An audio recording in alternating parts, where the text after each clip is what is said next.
Salut les filles, aujourd'hui je vous retrouve dans une nouvelle rubrique de vidéos sur cette chaîne. J'en avais fait déjà une il me semble sur l'ancienne qui reprenait un petit peu le même principe. Je sais plus trop comment ça s'appelait, mais voilà, maintenant ça s'appellera Quoi, Comment, et ça permettra de voir quelques techniques adaptées soit aux débutantes soit aux personnes un peu plus expérimentées en maquillage pour découvrir ou savoir faire de nouvelles choses, tout simplement. Donc aujourd'hui on va attaquer par quelque chose de vraiment simple qui s'adapte au niveau débutante, à savoir comment faire une jolie bouche nude. Donc je vais vous montrer deux techniques et demie, on va dire, parce que la dernière technique c'est plus une astuce qu'une réelle technique, vous verrez ça plus tard. Et en effet ça s'adapte tout particulièrement au niveau débutante parce qu'avec une bouche nude on ne peut pas trop se tromper. On va d'abord répondre à la question quoi, à savoir la bouche nude. Qu'est-ce que c'est, comment on fait, pourquoi en faire une, comment choisir, tout ça, tout ça.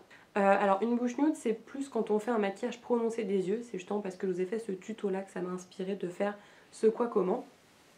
Parce qu'en effet, soit ça va être trop chargé, donc on va faire une bouche nude, soit il y aura pas mal de couleurs, ce qui est plus le cas ici, je sais pas si de loin vous le voyez, mais il y a du violet, il y a du marron, il y a du rose gold, il y a du blanc, enfin voilà. Donc on sait pas trop des fois comment assortir son rouge à lèvres, donc là on peut pas se tromper, c'est de faire une bouche nude. Par contre, attention, des erreurs à ne surtout pas commettre pour une bouche nude, il ne faut pas avoir quelque chose qui fasse cadavre, donc qui efface les lèvres. Donc on ne fait jamais du nude un beige ou quelque chose de vraiment très clair qui va vous effacer la bouche. Ce qu'on veut c'est rehausser la couleur naturelle de vos lèvres, mais voilà, en ayant quelque chose d'assez subtil et surtout d'assez frais et léger. On ne veut pas quelque chose qui efface complètement, ça va faire très très moche. Donc c'est vraiment, là par contre pour la couleur, je ne vais pas vous dire c'est cette couleur là, le nude absolu c'est trop bien. Ça va dépendre de la couleur de votre bouche, naturellement, si elle est plus ou moins rosée de base. Moi elle est assez rosée claire, vu que j'ai la peau très claire aussi. Donc je vais plus aller sur des beiges que sur des roses pour du nude. Par contre, si vous avez des lèvres qui sont d'une couleur déjà un petit peu prononcée, le beige ça va faire justement cet effet de cadavre. Donc on va éviter. Par rapport à votre carnation aussi, si vous avez une peau mate, vous n'allez pas partir sur du beige comme moi, ça va être ridicule, quoi. C'est pas du tout dans la tendance. Donc on évite. Il faut vraiment adapter, mais avoir quelque chose qui va rehausser d'un ton ou deux, pas plus, du coup, votre couleur de bouche naturelle et qui va bien avec votre carnation. Donc si vous avez un doute, n'hésitez pas à poser la question à des vendeuses en magasin. Bon, après, je sais que les niveaux ne sont pas toujours les mêmes, mais voilà, allez voir plusieurs boutiques, faites-vous un espèce de petit melting pour voir un petit peu ce qu'on vous conseille en tant que couleur. Mais il ne faut surtout pas quelque chose qui efface la couleur de vos lèvres au naturel, c'est pas du tout ça qu'on recherche pour du nude. On va commencer par la première option qui est l'option classique simple, à savoir le crayon à lèvres qui match avec le rouge à lèvres nude, tout simplement.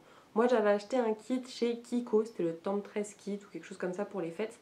Mais il y a beaucoup de marques, j'essaierai de vous en mettre quelques-unes en barre d'infos, quelques liens de produits qui vont vous proposer des petits kits comme ça, ou alors le rouge à lèvres qui va parfaitement avec le crayon. Et c'est plus facile à travailler, surtout pour faire une bouche nude. Voilà, on peut en effet changer la couleur du crayon et du rouge à lèvres, mais déjà on est sur un niveau un peu plus expert, on va dire. Là on est vraiment sur du débutant, donc pour avoir quelque chose de simple et qui rend très bien. Et une petite astuce, que les crayons à lèvres sont souvent un peu secs, n'hésitez pas à hydrater vos lèvres avant et un petit peu à tapoter en fait le baume pour que ça rentre bien, parce qu'il ne faut pas non plus qu'il y ait trop de produits qui restent, sinon ça va glisser et ça ne va absolument rien donner. Mais un petit peu pour que ça aide le crayon du coup à glisser tout simplement. Et donc je commence à appliquer le crayon, moi je commence toujours par le bas quand c'est des couleurs nude comme ça, enfin je sais pas pourquoi mais voilà. Donc je remplis tout simplement la lèvre du bas avec le crayon en essayant de pas trop déborder comme je vous ai dit. Et après j'attaque l'arc de Cupidon en faisant un petit peu plus attention, là c'est en accéléré hein, donc il faut vraiment prendre votre temps pour cette étape. Une fois qu'on a fait ça, on peut passer au rouge à lèvres, donc qui match parfaitement avec le crayon. Par contre pour appliquer le rouge à lèvres, donc je commence par le haut pour faire l'arc de Cupidon. Encore une fois là on peut y aller un petit peu plus rapidement qu'avec le crayon parce que vous l'avez déjà appliqué, donc il suffit juste de repasser par dessus pour bien remplir en fait tout simplement et bien le poser par dessus le crayon. Et donc voilà le résultat, ça fait vraiment quelque chose de naturel. Pour la deuxième option, on va passer à un produit que j'affectionne tout particulièrement, enfin une catégorie de produits que j'affectionne tout particulièrement, c'est les rouges à lèvres mat. Voilà, parce que l'option que je vous ai montrée juste avant, en effet, il y a le crayon, il y a le rouge à lèvres, donc vous allez garder la couleur quand même pour un bon moment. Par contre...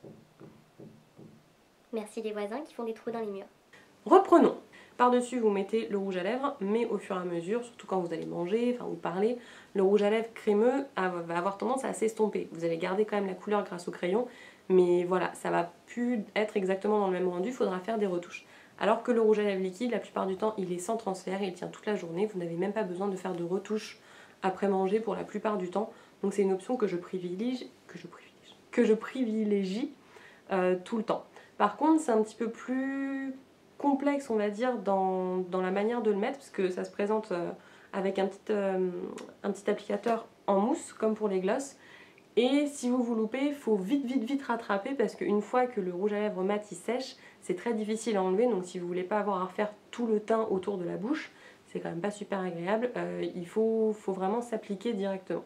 Donc là j'ai choisi je sais pas comment ça s'appelle, crème à lèvres douce et mat, autrement dit les Soft Matte Cream de chez NYX, que j'ai eu du coup dans le calendrier de l'Avent NYX qu'on s'est partagé avec Malilico. Et là c'est la couleur Stockholm. Donc voilà, donc ça se présente comme je vous le disais avec un petit applicateur mousse. Et donc là par contre on n'hésite pas à y aller vraiment très doucement. C'est passé en accéléré, mais si on se rate, on se rate. Donc encore une fois je commence par le bas et je commence par en appliquer au milieu parce que c'est là où il y aura le plus de produit au début. Et après j'étire la matière pour aller au niveau des coins, on va dire ça comme ça, pour l'intérieur de la bouche y aller plus doucement. Pareil, là on fait très attention pour tracer l'arc de Cupidon, on y va avec des petits gestes, des petits à-coups, comme vous voyez, je fais pas un gros trait d'un coup. Et après on remplit au fur et à mesure, on ajuste par rapport à la forme de ses lèvres naturellement. Donc voilà le résultat quand c'est encore pas tout à fait sec.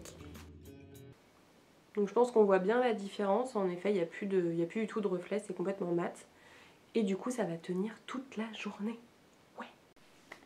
Et la dernière petite option, enfin c'est plus un petit truc en plus, si vous n'êtes pas complètement fan du rendu mat ou alors que vous avez une bouche qui est assez fine et que vous voulez faire en sorte qu'elle soit un peu plus pulpeuse ou l'agrandir un petit peu, vous pouvez tout simplement mettre un petit peu de gloss rosé par-dessus, mais pas sur l'ensemble de la bouche en fait. Parce que sur l'ensemble de la bouche, personnellement je ne suis pas fan, j'aime pas le gloss, je trouve que après quand on parle ça colle, enfin j'aime pas trop. Mais juste au centre en bas et en haut, vous le mettez juste au centre. Et après vous allez dégrader un petit peu sur les côtés. Et vous allez voir, ça va apporter un point de lumière qui du coup va capter tous les reflets, on va dire. Et du coup ça permet de créer un petit bombé à ce niveau-là, mais pas sur l'ensemble de la bouche. Donc vous aurez quand même quelque chose de défini au niveau des contours, mais vous aurez ce petit plus avec la bouche un petit peu plus grande vu qu'elle captera la lumière grâce à la brillance du gloss. Donc je prends mon petit gloss qui est du coup un rose clair et je l'applique comme je vous l'ai dit en tapotant vraiment au centre de la lèvre. Je commence par le bas, c'est plus facile pour doser. Et avec ce qui reste sur le pinceau, j'en mets au-dessus. J'hésite pas voilà, à pincer mes lèvres pour répartir un petit peu le produit, à faire des petites retouches, tout simplement. Et après en effet je tapote sur les extrémités là où j'ai mis le gloss avec le doigt pour bien fondre les deux produits. Et donc voilà, maintenant on a vu aussi le comment avec les deux techniques et demie. Vous avez vu le quoi avant la vidéo. Donc j'espère que ça vous a plu, que ça vous a permis d'apprendre ou de voir certaines techniques que vous ne connaissiez peut-être pas en tant que débutante. Et puis voilà, donc n'hésitez pas à mettre un petit pouce en l'air si du coup la vidéo vous a plu, si le concept vous plaît. N'hésitez surtout pas aussi dans les commentaires à mettre des idées de quoi comment, si vous avez des produits ou des techniques où vous ne savez pas trop, vous avez des doutes et vous voudriez que j'en parle. N'hésitez surtout pas à me mettre un petit commentaire. Et après pour le reste, si vous voulez en voir plus, il vous suffit de vous abonner à la chaîne tout simplement. Et puis voilà, donc sur ce, je vous dis à la prochaine dans une prochaine vidéo les filles. Salut!